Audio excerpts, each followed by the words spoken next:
Good day, and thanks for joining us for our webinar on making your 2020 crop insurance decisions.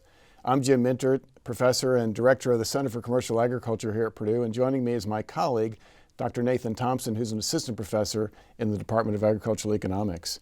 And we're going to talk a little bit about your crop insurance decisions, and of course the deadline coming up very soon here in mid-March. We're not quite ready to say what the actual premiums are going to be because those won't be determined until the end of this week. But that gives you a very short time frame to make your decisions. So we wanted to pull some information together and get you in a position where you can start thinking about those decisions you're going to have to make here by mid-March. So thinking about your 2020 crop insurance decision, we're going to talk a little bit about some lessons learned in 2019. Preventive planning considerations are very important, obviously. The preventive planning buy-up option of 5% is available to you, and we're going to talk a little bit about that. The harvest price option remains a valuable tool to manage risk. We'll also mention enterprise units being a good cost-reducing alternative for many Corn Belt farms. And then we're going to wrap up with a little bit of a discussion about using your crop insurance strategy and as a way to help support your market risk management strategy from a marketing perspective. And that's one that maybe we haven't touched on too much in the past. So with that, let's cover a few definitions because I think it's important to review just how crop insurance works. First of all, you've got basic units where all of one crop in a county for a specific share of production are covered. So for example, all owned and cash rent land for one crop in one county would be considered a basic unit. Each share rent landowner arrangement in a county would be a separate basic unit. There's optional units where you can divide up your basic units based on the township section that they are located in. That's more expensive, but it does provide some additional coverage at the individual farm level. And then finally, enterprise units where you combine all the basic units in one county for a single crop into a single enterprise and effectively insure that enterprise. And the advantage of the enterprise unit approach, of course, is that the premiums are significantly lower, but the probability of collecting on a loss is also lower. So with that, Nathan, talk about some other crop insurance products that are available. Yeah, so kind of giving a really quick, broad overview here. This is some things that people are already pretty familiar with, but just kind of for definition's sake. So we kind of have two big buckets, yield and revenue policies. So on the yield side here, we start with yield protection plans are essentially ensuring production losses, right? Yield specifically. And so you're looking at the yield protection, the second bullet there. Your guarantee is just your APH times your selected coverage level and then a projected price. And those you can protect 50 to 85% of that yield. You also have the area protection plans for yield, not probably quite as popular. The ranges there vary a little bit differently, so it's 70 to 90% protection. And again, that's not your individual farm APH, but that's based instead on the kind of the county average yield. So moving forward, we have our revenue policies. These are probably a little more common for producers in the Corn Belt at least. And so starting with just the revenue protection, again here we're ensuring revenue instead of just the yield. And so that includes both a decrease in price, decreases in yield, or some combination of the two. And so our revenue protection guarantee is just our APH again, times our selected coverage level, and then the greater of the projected price or the harvest price. So we'll talk a little bit about policies with and without the harvest price exclusion. Here we're looking at just the revenue protection without harvest price exclusion. Again, those coverage levels vary from 50 to 85%, and we'll talk a little bit about what coverage levels we see at different parts of the states and maybe why that is. And then again, bumping back up to the top of that slide, we can buy revenue protection as well at an area protection. So again, instead of insuring your individual farm revenue, you're then insuring at the county level. A little bit different coverage. Premiums obviously vary, and then our selection of coverage levels can also vary. Instead of being that 50 to 85, we have 70 to 90, and we also have some options for those protection factors can range from, 80 to 120%, right? Yeah, so we'll talk about this a little later, but there has been a little bit of a shift apparently in terms of the premiums that are available in those ARP products. Right. Premiums appear to be significantly higher this year than in the past. And in past years, we've encouraged people in some locations to look at that as a viable alternative. That might be a little less attractive this year in light of some of the premium changes that we were observing. That's definitely the way that it looks, yeah. So one of the keys to crop insurance, of course, is knowing what those projected and harvest prices are. And the projected prices are based on the February average for November soybean futures and December corn futures. So those won't be determined until the end of this week. We still have 5 more closes to include in those price averages. To get an idea as to where those might wind up, though, we averaged those for the month of February through the Friday close, so through last Friday's close. And for corn, this year, $3.91, soybeans $9.20. On your screen, you've got the prior years going back to 2016. So you can see on the corn side, we've been bouncing around between $3.86 and roughly $4, and so that $3.91 is maybe a little bit towards the lower end of that range, but not a lot lower than last year. On the soybean side, we've seen more variability. On the low end, we've been as low as $8.85 back in 2016.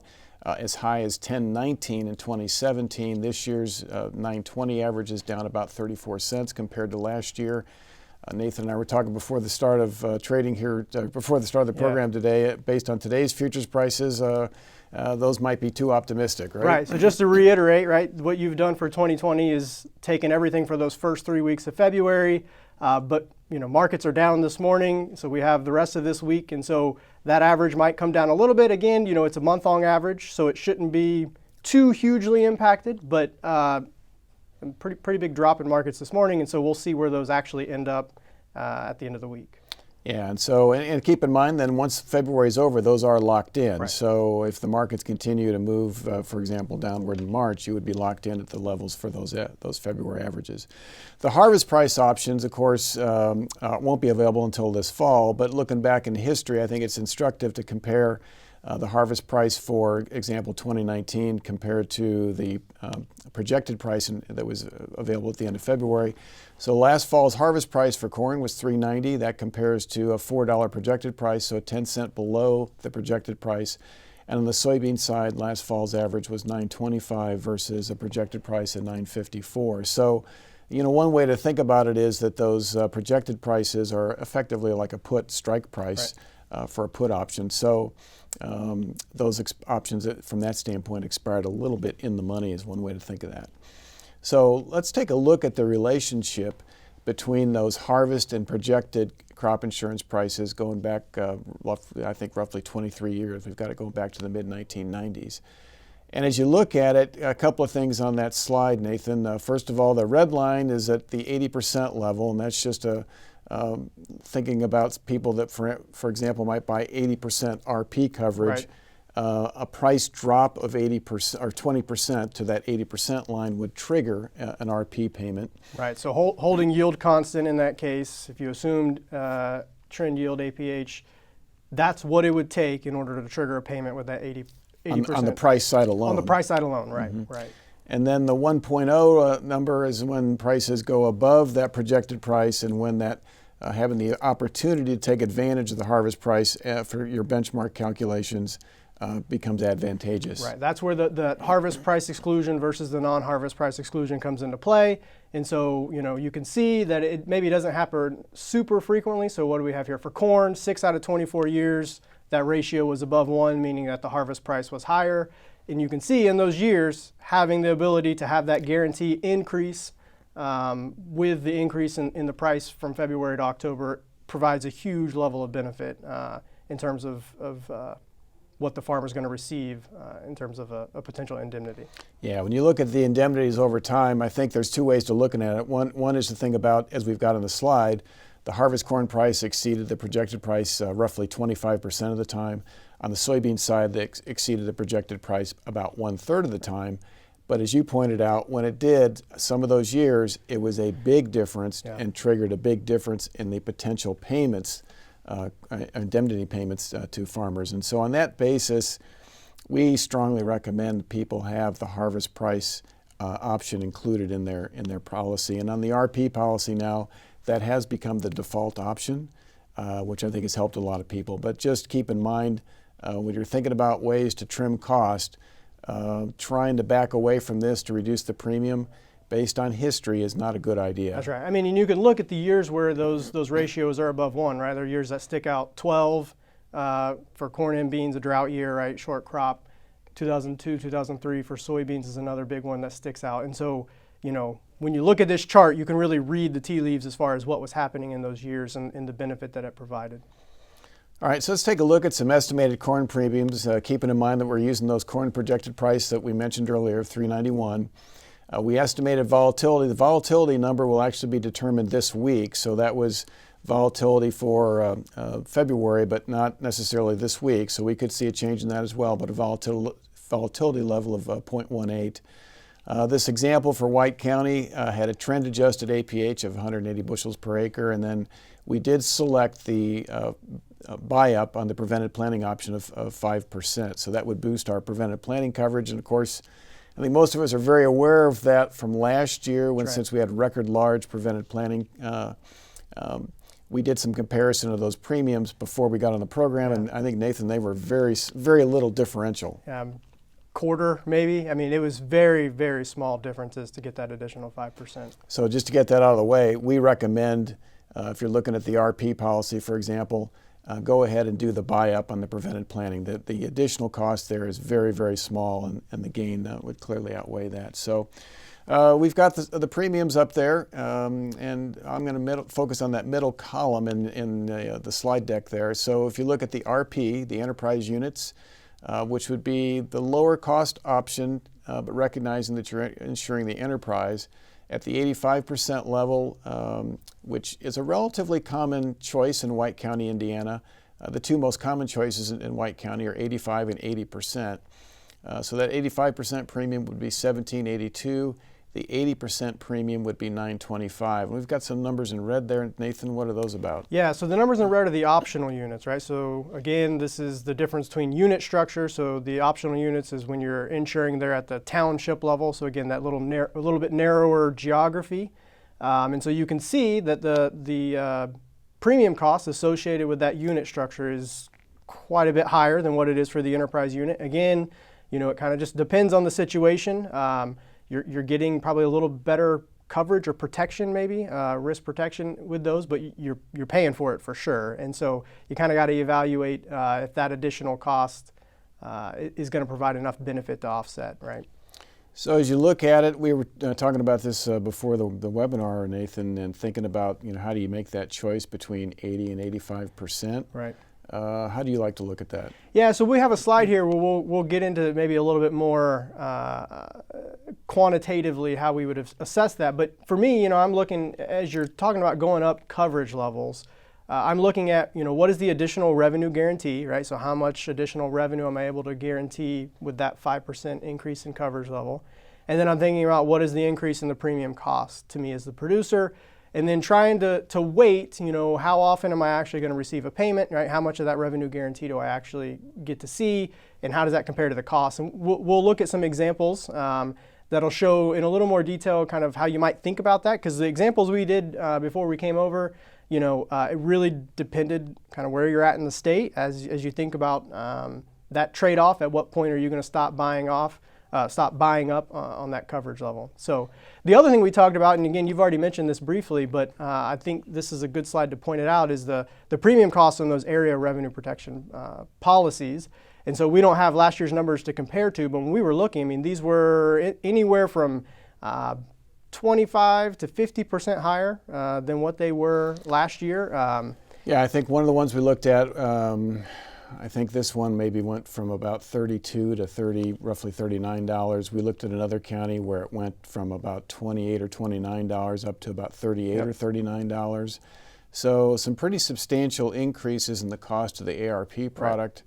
Right. And we've priced the highest value one, which is 90% coverage with the 120% protection factor included, which based on history has been the one that you would want to choose. But those products do seem to be getting much more expensive than they were in the past. And if you have been buying one of those, I think you'd want to look at it very carefully and think about it for this year and whether or not you want to continue that coverage. It looks a little less attractive to us than it was previously. And so that was a recommendation in prior years that we encouraged some people to think about. Maybe we're not leaning quite so much in that direction. Definitely want to take another look at that given the increase in those premiums, at least in the counties we looked at. So maybe it's different other places. But and then I guess maybe an overall comment about premiums. We did do some comparisons of premiums for this year using the assumptions we made, but with respect to the projected price and the volatility.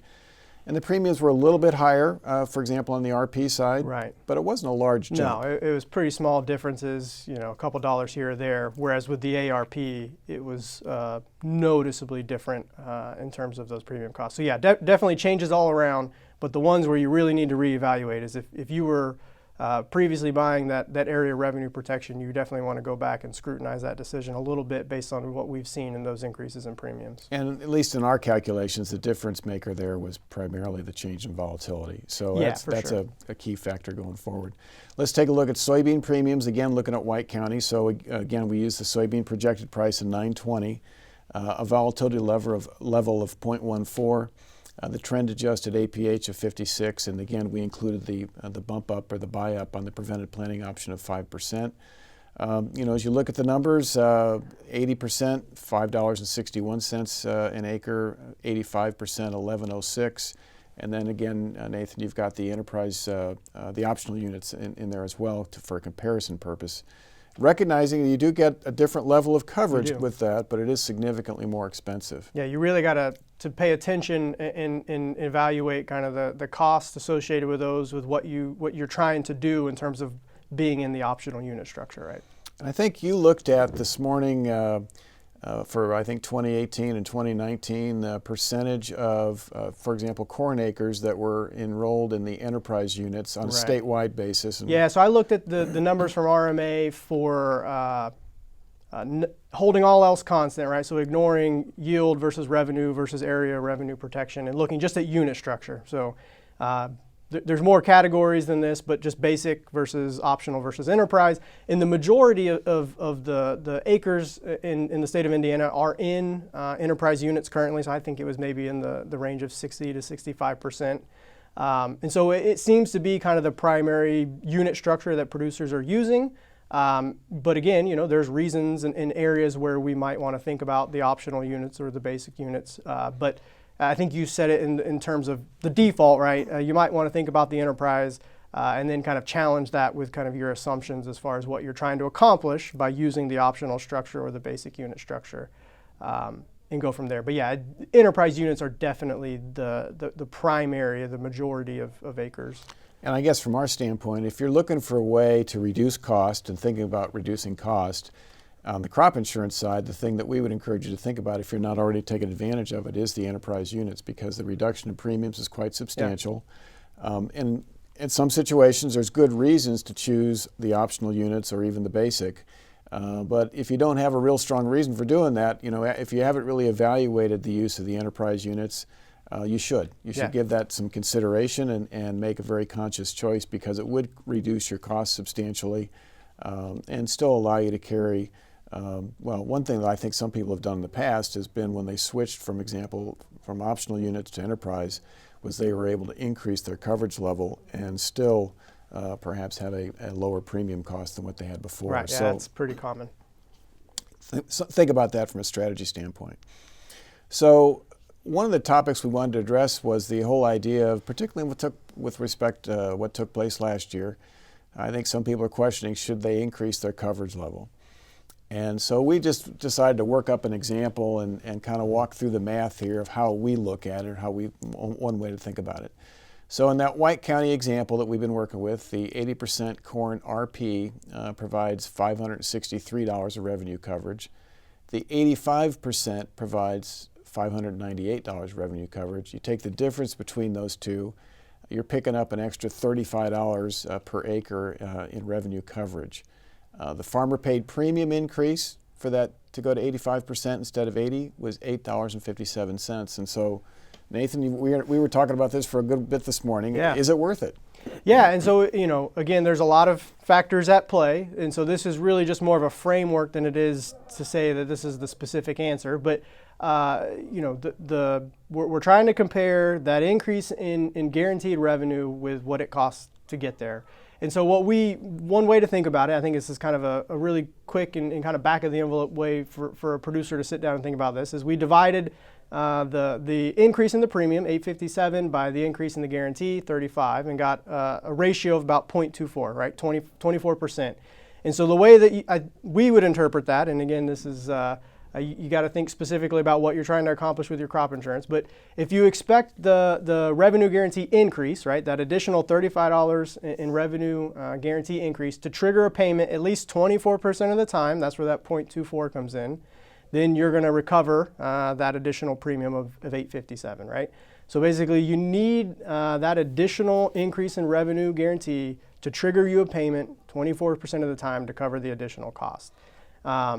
And so, that's really crude math, right? It's kind of trying to provide a decision rule or something for the way to interpret that. It's a thumb rule. It's a thumb rule, right? But I mean, it was really interesting. We don't have the example here for the sake of time, but we went back and kind of did a similar format, similar outlay for a Knox County example. I know Dr. Langemeyer has used Knox County as kind of a southern Indiana example in previous years. And when you do that, it was really interesting that you saw that ratio was quite a bit lower, right? And so it was triggering what we see behaviorally from producers, that there's not as much incentive to keep buying up, say, in southern Indiana, where there's a little more risk. The cost of those premiums was quite a bit higher, and to pay for that additional coverage wasn't really economical in the example that we looked at in Knox County, right? Yeah, I think to put a little clarity on that, I think what we looked at was instead of, this one basically says you need to hit it 1 year out of 4. Right. In Knox County, you had to hit it every other year, 1 out of 2. I think that's what it was, yeah. And so the answer, I guess, is going to vary not only county by county, but to some extent farm by farm, right? You've got to look at your farm and know your history and what are the likelihood that you might trigger a payment. But those ratios that we just described, you can look at the difference in premiums and then in your mind make that decision as whether or not that 1 in 4 is likely. Is that going to pan out for you over time? Or is the 1 in 2 going to pan out for you over time? So you can look at that at your individual county level, looking at a shift from, say, 75 to 80% or 80 to 85% coverage, and that'll help you maybe think about it a little more quantitatively, as opposed to, otherwise you're looking at a lot of numbers and it gets very confusing. It's hard to sort through. It's really hard to come up with those trade-offs, right? And so yeah, this is just a framework. And the other thing to point out, we're using FarmDoc's crop insurance tools here, and so they have a payment evaluator tool that shows predicted, expected frequency of payments for different coverage levels and different policies. And so that would be another kind of threshold to compare this value to. Again, that's a county average, looking at a long history of whether or not those policies would have triggered payments.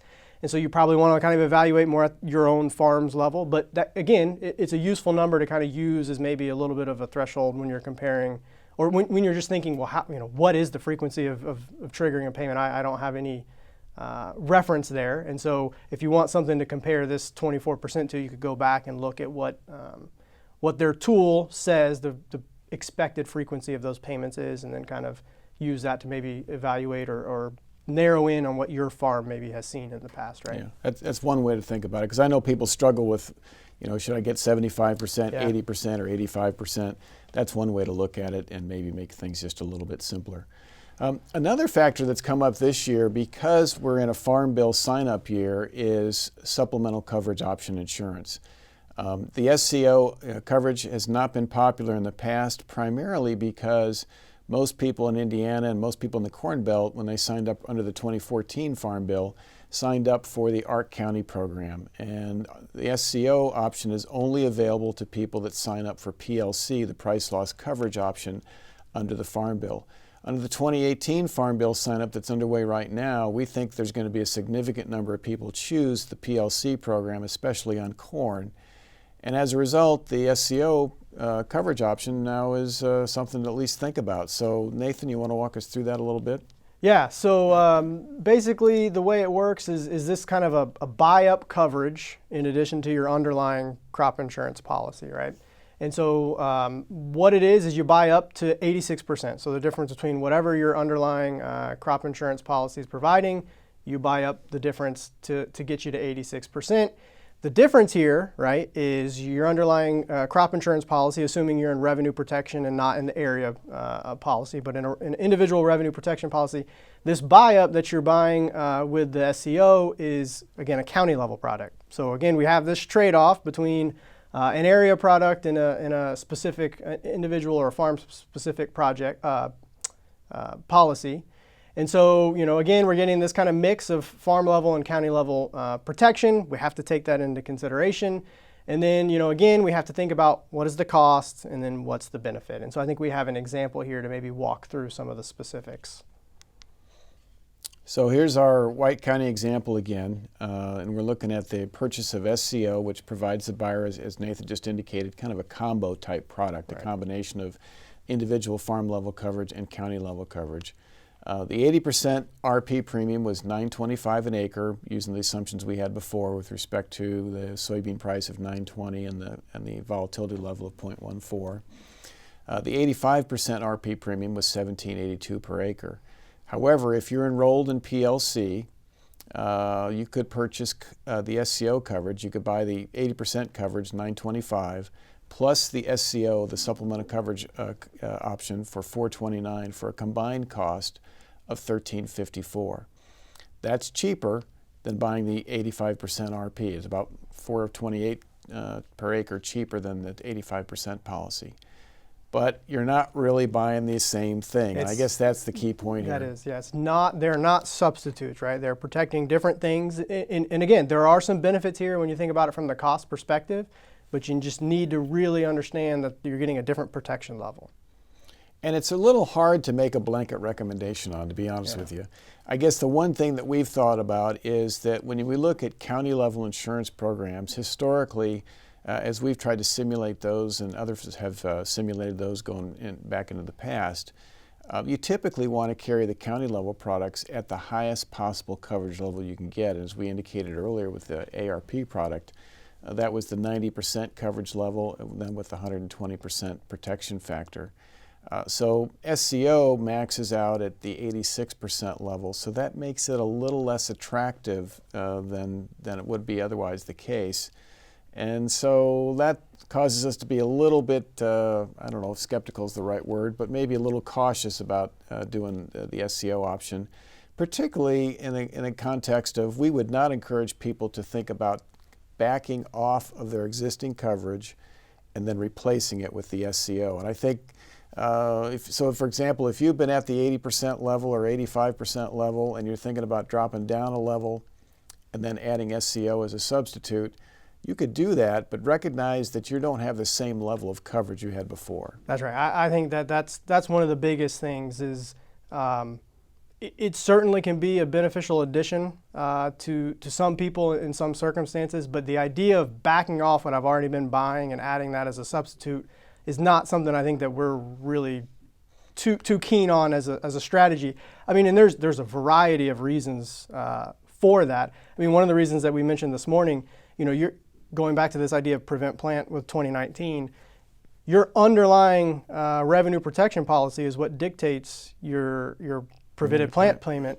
And so if you're backing off, you're going to lower what that would be and then add this SC. So, that's just a specific example, but there's a range of things that come into play as we think about, backing off what we normally would do in terms of our underlying crop insurance policy to add this SCO. It's more of, if you're in a situation where for whatever reason, unit structure or just where you're at geographically in terms of risk, that you normally max out at saying you want to buy 70 or 75%, right? That's what you normally buy. This would be something maybe you could add to that and add some additional coverage at a pretty economical cost. And again, you got to evaluate, what would be the, comparison of buying up the SCO versus just bumping yourself up another level on that traditional revenue protection plan. And again, you could use the framework we talked about on the previous slide to look at that. So we looked at an example, I think, before the webinar started for Knox County, which is a county where 75% coverage is much more common. Right.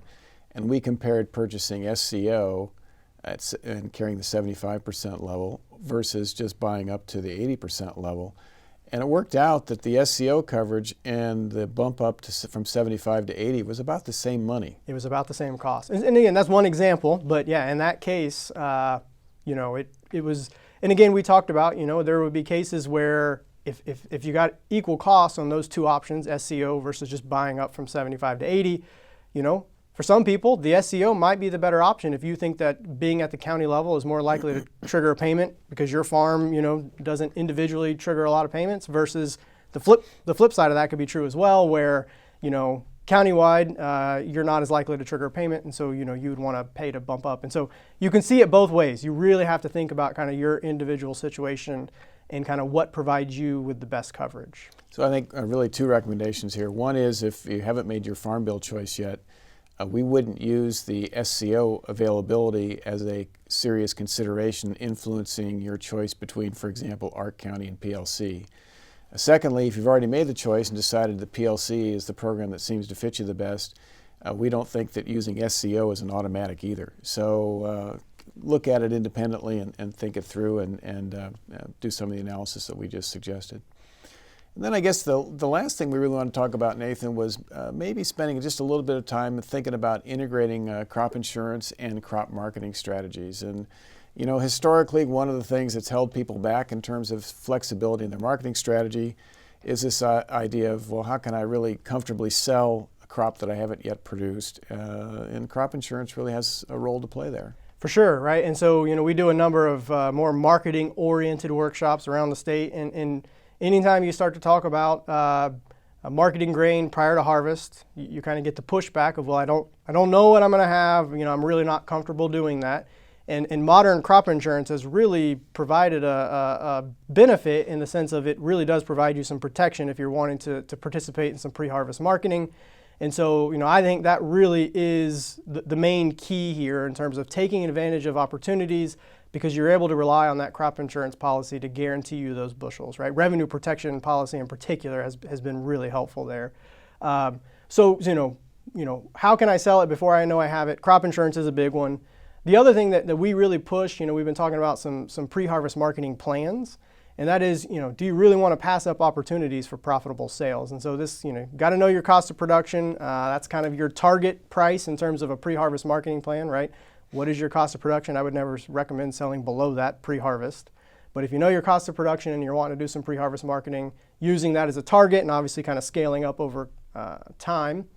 And then taking advantage of seasonal patterns in new crop corn futures and soybeans as well. So, those things combined, we've been kind of teaching some strategies that allow you to take advantage of that. And again, it can be a great opportunity not to do anything crazy, but to really add some value to your marketing plan in terms of what you can do by being willing to make those pre-harvest sales. So we have some slides here showing new crop corn futures seasonality, and then we also have the December-July corn futures price spread. So I'll talk about the futures seasonality first. So that would be the orange line. And so what I have is an index, okay? And so that just accounts for year-to-year variation in prices.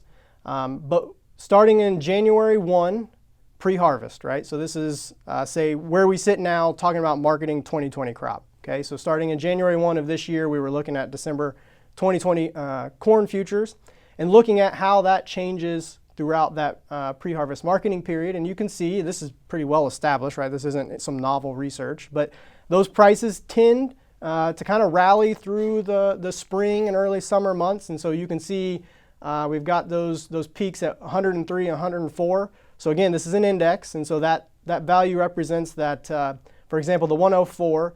So in June, on average, corn prices, new crop December corn futures prices are about 4% higher than they were first week in January, right? That's what that represents.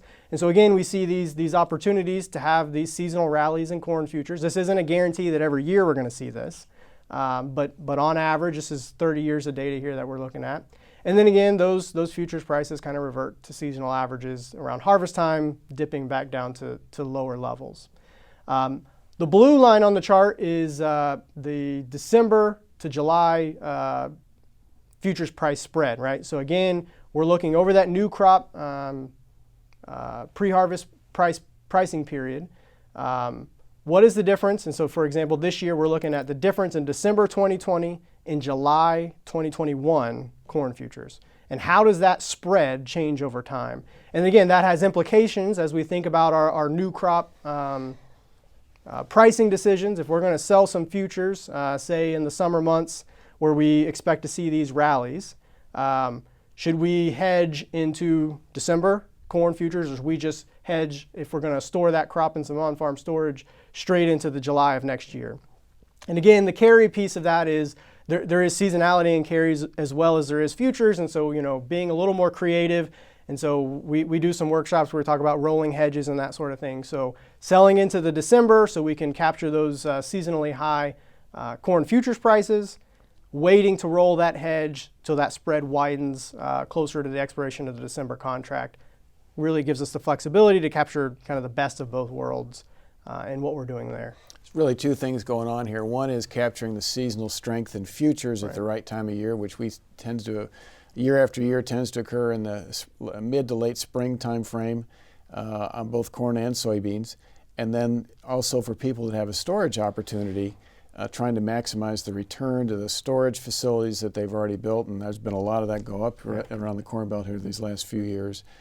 By taking advantage of the seasonality in those future spreads. You do those two things and you have the potential to improve your return significantly. You combine that with a basis play as well. Right. You've really got three things working in your favor that can really improve your returns. We've done the same kind of analysis looking at soybeans. The results are actually pretty similar. They're not identical, but they're close. No, the timing of it maybe is a little bit different, but the story really stays the same, and that is, you know, there are opportunities for some seasonal rallies in soybean futures. Again, here we're looking at November, since there's no December soybean contract. So we see kind of this rally. It happens maybe a little bit later in June, July is when we kind of hit that peak. And again, that's an average. It can be different years. But we get the same inverse relationship with that price spread between the November and the following July's soybean futures. And so again, we have some flexibility here in being able to take advantage of both of those if we're looking at a storage opportunity. All right, so that kind of gives you a glimpse of actually some topics that we cover in more detail in the crop marketing workshops we've been doing around Indiana the last couple of years. Yeah. So, and just parenthetically, there's a couple of those coming up in March here in Indiana. Right. So if you're interested, check out our website and maybe attend one of those. If you want to do some more analysis for yourself, and I'd encourage you to do that, we rely pretty heavily on the FarmDoc tool from the University of Illinois, the crop insurance tools that they've been putting out. I like the spreadsheet version. They'll have a new version of that come out here at the end of the week or maybe next Monday. They also have an online tool, and that'll be updated, I think, as well next Monday. As soon as the month of February is over, they'll have the actual projected prices in, and that's when those updates will take place. But the website address is on your screen, and so we'd encourage you to download the tool and try and use it on your own. So just kind of to wrap up, enterprise units are a good alternative for many Corn Belt farms. If you haven't been using that and you really haven't evaluated it, you should. You might conclude that it doesn't fit you, but it is a way to reduce cost if it fits your individual situation. As Nathan indicated, 60 to 65% of the corn acres in Indiana are already in enterprise units. So if you're not in that category, you should be thinking about it. Use products that include the harvest price option. We mentioned that at the outset. There are some years where that kicks in, and when it kicks in, it has a tendency to kick in at a fairly big level. It can make a big difference in the potential indemnity payment you might receive. If you didn't do this last year was kind of the lesson, I suppose, but take advantage of the prevented planting buy-up. It is very inexpensive. When we've looked at comparisons, we were picking up differentials of a few pennies to maybe 25 or 30 cents an acre. We think it's worth it. If you choose PLC as your farm bill option, you're eligible to purchase the SCO insurance. Depending on your situation, we'd encourage you to compare SCO versus boosting your RP coverage. Recognize, though, that SCO is a different kind of product. It is a county-based product, so when you combine it with RP, be careful.